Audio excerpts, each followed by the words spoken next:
again, my favorite time of the month where I get to talk to you guys about my favorite products of the month. How convenient, right? So what month is this again? March. Holy crap. Okay, March. March favorites. March is over. Yep. Getting old. Alright guys, so I had a good mixture of like, I have a perfume and a hair care thing and a skincare thing and some makeup to talk to you guys about. So let's start with perfume because it's like my favorite of the favorites. This is the new Tory Burch Love Relentlessly perfume. I hauled this a few weeks back. I'll post that video down below. It was like a big Sephora haul. I love this. It smells very, very florally. I mean, okay, first of all, the packaging. Let's just talk about how pretty this packaging is. Tory Burch is very like geometric, I feel like, in her perfume packages, but this one is just, I don't know, there's something about it. It's very classy, like it's very elegant and classy looking, but that's just the bottle. It smells so good. It has almost like a, I don't want to call it mature because that makes it sound like old lady. It has like a fresh and citrusy floral scent to it, if that makes sense. There's a teeny bit of a musk in there, and I'm not a musk fan. I hate anything with like deep musky scent, but I like this for some reason.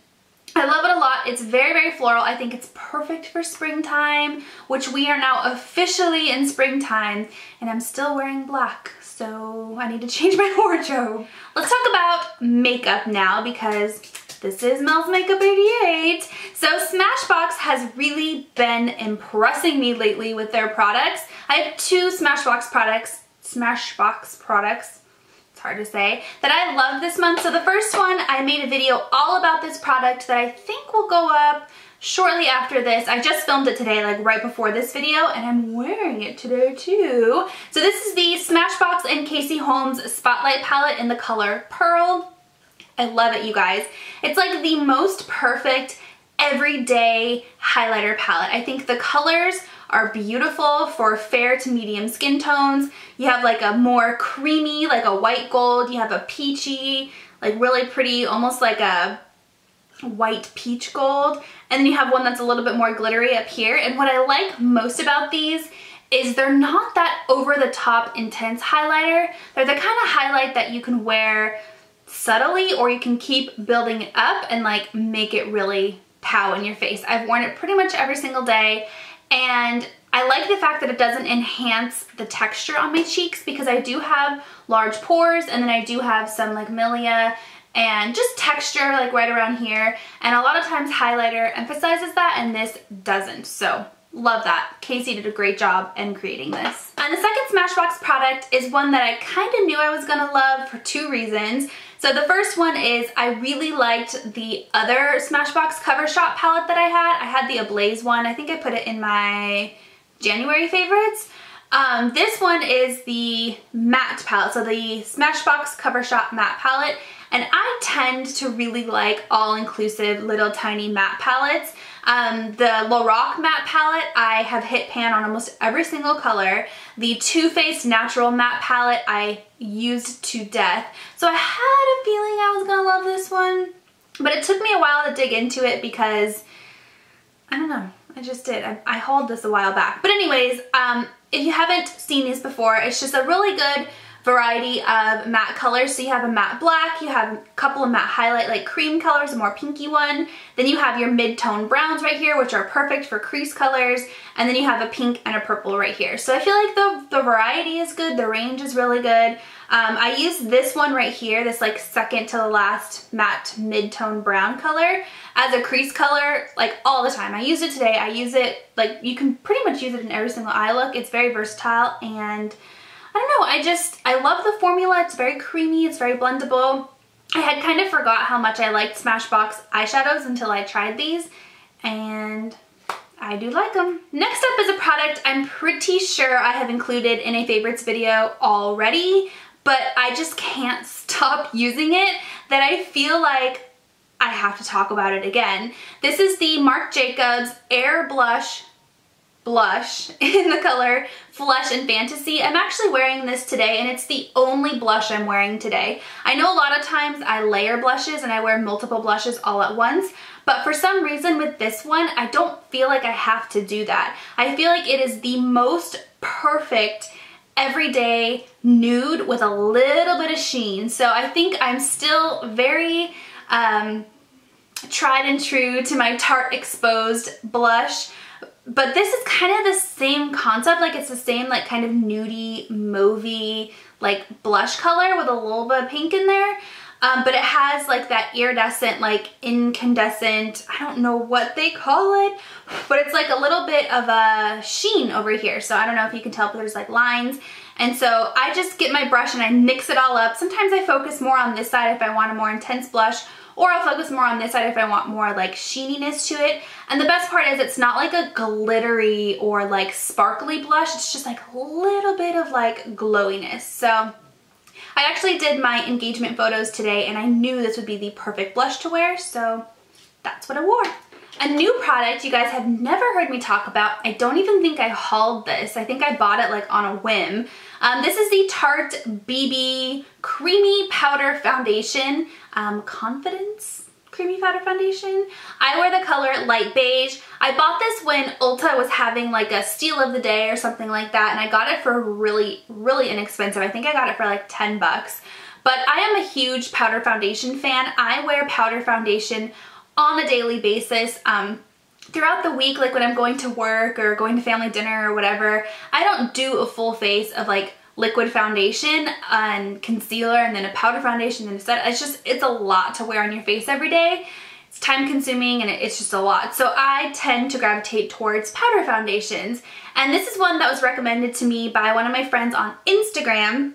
His name is Chris. He's amazing. He recommended this to me. Well, he didn't recommend it directly to me. He recommended it to everybody and I was like, yes, please. And I'm so glad I used it. So it's definitely more of like a creamy, it's not luminous, but it's almost like a powder, like cream to powder type of formula. It's not the best for oily skin, but lucky for me and lucky for the powder, I've had really dry skin lately because of the weather. And I don't know if it's like hormones, I don't know what it is, but like I've had really dry skin, like dry patches, and I didn't used to have that before. So the fact that this leaves like it's just like a creaminess, it's really hard to explain.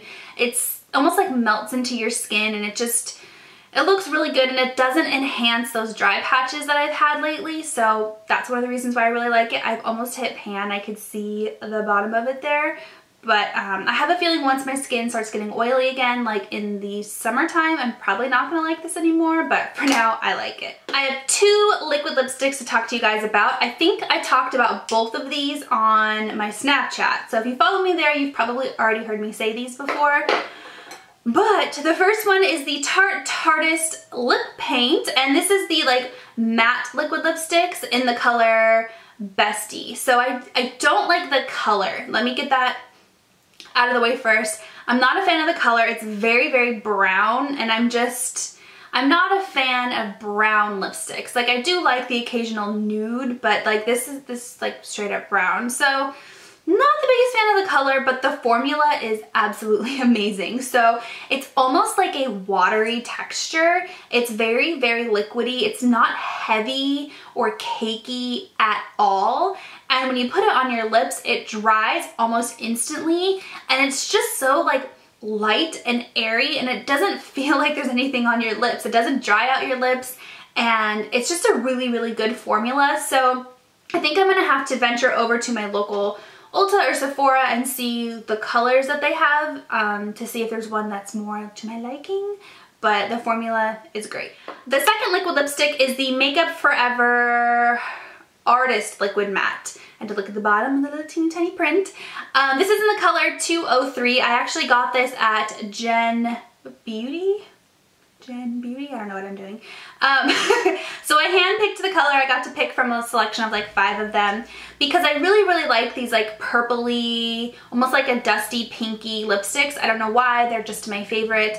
And I really like this one. It's a little bit darker than I was expecting. Like when I put it on my lips now, I'm like, ooh, that's a little bit dark. But the formula of this is also really, really good. It's not quite as light and airy as the Tarteist one. It's a little bit more creamy. There's a little bit more like oomph, like there's more, what am I trying to say? There's just like more creaminess and like thickness to this, but it's not too thick or too overpowering. Do you know what I mean? Like think about like the other Tarteist, the whipped ones, the other ones that like dry. Oh my god, I sound like I don't know what I'm talking about. Okay, so you know the Too Faced melted lipsticks or the Tarteist lippy paints, the ones that like don't dry down. It's not thick like that. It's just more, there's more like consistency to it. It's very difficult to explain, but it stays put. I don't feel like I have to constantly reapply. It's very comfortable on the lips. It doesn't dry out the lips, but it does dry to a matte finish, and I just really like it, okay? I just really like it. 2 more items for ya. So the first one is a skincare product. This is the Dermalogica Stress Positive Eye Lift, and I do not think this has been officially released to like the public yet. I know they've announced it and everybody knows it's coming, but I don't think it's available for purchase yet. I got a sneak peek via a PR package, and I'm so thankful for that, and I'm so happy because this is a really good product. So what it is it is a eye mask. It's a leave-on eye mask. So I use a ton of face masks, but I kind of neglect my eyes, which are also very important, and which is actually probably what needs the treatment the most because I'm getting wrinkles. But this is supposed to help combat the signs of stress. So stress does put a damper on our body, and it puts a damper on our skin. Typically when you're stressed, you don't drink enough water, you don't get enough sleep, and it impacts your skin, and so you start to get the fine lines and the dehydration. So this is supposed to help combat that, and I can honestly say it does make a difference. I could tell the next morning when I use this. So I use it at nighttime, and it does have one of those little like metal tips. So I will squeeze, put a little bit on, tap it in with my ring finger, and leave it on all night. And then morning time comes and I just feel like alive and awake, and I feel like there is a slight reduction in those fine lines, which I'm very happy about. Last but certainly not least, let's talk about this right here. This product that was completely hyped up by YouTube. I didn't understand the hype. I bought it, and the first time I used it, I was like, this thing is weird. It is the Ouai Dry Shampoo Foam. So the concept of this is super weird. It is a dry shampoo, which as you know, you use on dry, dirty hair. So not wet hair, dry hair. But it's a foam, so it's not like a powder or like an aerosol like spray thing like every other dry shampoo. It's a foam, like a mousse even. So you spray it in your hand, and I don't want to waste it because it's really expensive, but I will show you guys. So it comes out in like this moussey foam texture, and it smells amazing, by the way. But you kind of like rub it between your fingers like this, and then it almost like turns into a powder. It almost like disintegrates and turns into like this dry powder. But I just like, I'll put a little bit in my hair right now. I just kind of like zhuzh it into my really dirty, oily scalp. And not only does it provide like, I mean, look at that. It gives a ton of like volume, but it really does soak up that oil. And it's such a weird concept because you're putting a wet product into dry hair. And when you first put it in your hair and like scratch it into your scalp, like your hair almost looks more oily. And you're like, what in the world did I just do to my hair? It looks awful. But you give it like 10 minutes to fully dry, and then you kind of like zhuzh your hair like this, and it's like, okay, I see what you did there. So I really like it. If you go overboard, it does leave like little flaky white things in your hair. So be aware of that. Don't use too much product. A little bit goes a long way. But I feel like it's one of those products you just have to try a couple of times, give it a chance, get over the fact that you're putting something wet in dry hair, and I feel like you'll really like it. So if you guys want like a detailed tutorial on this or like a full video dedicated to this, let me know. I was thinking about doing that, but I feel like that would, I don't know, is that not enough for a video? Like, it might be quick, but I don't know. Let me know. So yeah, those are my favorite products for March. I just talked for a really long time, so thanks for watching, you guys. If you want any more like detail on these products, let me know. If you have any questions, you know where to leave them, and thank you for watching. I'll talk to you next time.